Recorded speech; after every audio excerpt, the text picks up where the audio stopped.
വിയാനിയച്ചൻ്റെ കുടുസുമുറി ഇതാണ്. ഈ ജനാലയിലൂടെയായിരിക്കാം അദ്ദേഹം നിത്യതയുടെ മഹാപ്രപഞ്ചത്തിലേക്ക് കണ്ണുനട്ട് പ്രാർത്ഥിച്ചിരുന്നിട്ടുള്ളത്.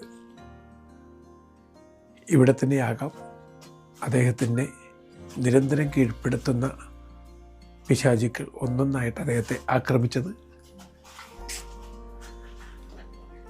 ഈ വഴിയിൽ നിന്നും നമ്മൾ മുന്നിലേക്ക് നീങ്ങുമ്പോൾ ആർഎസ് ഗ്രാമത്തിൻ്റെ ചെറിയൊരു പതിപ്പുണ്ടാക്കി വെച്ചിട്ടുണ്ട്.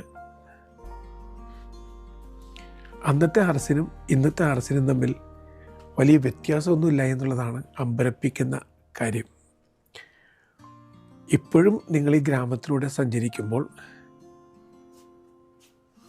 വിയാനിയച്ചൻ ജീവിച്ചിരുന്ന ആ കാലഘട്ടത്തിൻ്റെ തനിമയും ഗ്രാമീണ